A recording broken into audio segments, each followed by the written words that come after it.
missionary was in the jungle in Africa. He was there to evangelize, and he was on a path, and he was kind of in the very rural area, in the thick of everything, and suddenly the path started getting narrower and narrower, and he realized eventually that he wasn't going anywhere. The path had disappeared. He panicked, so he kept walking through the brush, and he saw a hut, so he thought, well, I'll go into the hut. I'll see maybe somebody lives there. Maybe someone can help me find my way back to the main road. So he found a gentleman who was living there, one of the natives, and he was kind of there all alone. And he said to the man, can you help me to find my way out of this place? I need to get back to the main road. And so the man kind of went out, and he had a machete with him, and little by little he started cutting away at the brush. And about an hour later, the missionary said, I don't understand. I don't think we're going anywhere. Where is the path? Where are you taking me?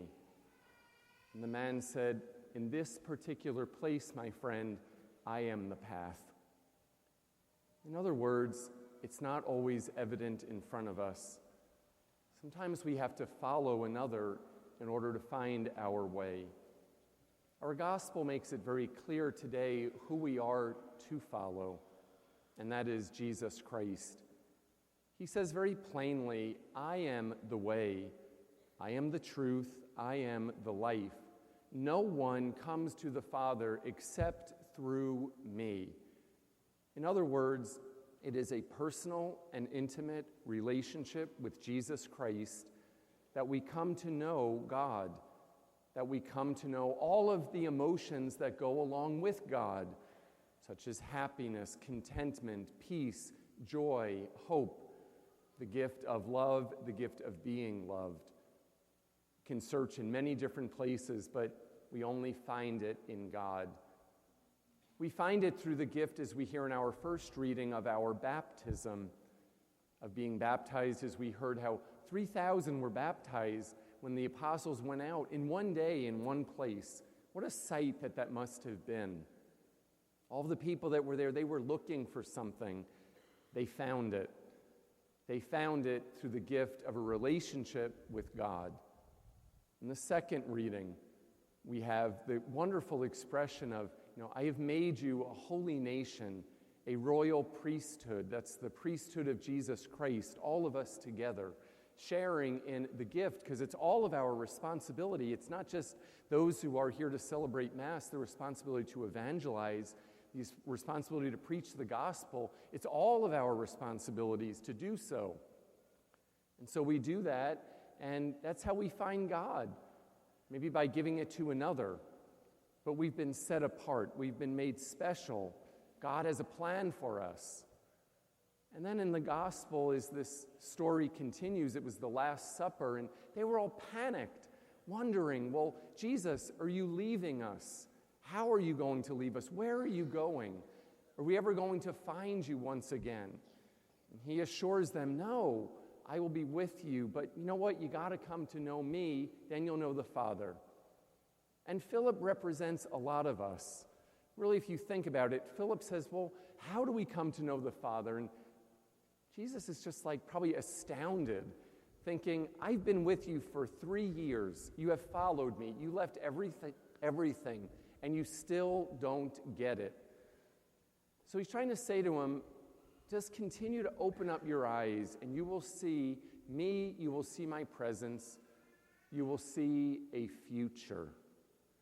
You will see a future. Really, my friends, what is our future? And how do we find it? As we look at the life that we are living, the place that we are at, the people that we surround ourselves with, and our actions each day, are we on a path that's leading us to God?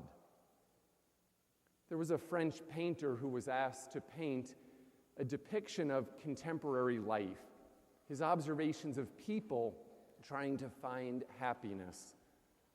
So he painted 3 separate paintings. In the first one, there is a man who's frantic. It's obvious. His hair is tousled. He certainly has this panicked look on his face.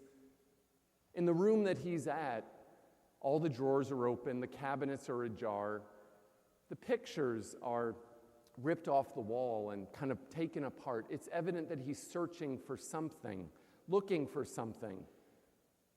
And in this painting, just above the man is the devil. And he has this little piece of paper there. It's obvious that's what he was looking for. So in this particular painting, the interpretation is that maybe we go through life frantically. Are we looking for that one magic thing that's going to make us happy? One thing that, oh, if only I had this, everything would be great. But we never find it because along the way, we get frustrated, maybe numb ourselves with an addiction or gossip or sinfulness, so we never quite get it. In the second painting, there is a man who is tied to a chair. And he's tied to a chair, and he's kind of looking around, and there's a robber in the room. And he's taking everything, putting it all into his stuff. And he's very, very concerned. You see, for this man, his happiness is totally bound up in the fact of things. His happiness is totally consumed by everything around him, by what he has accumulated in life.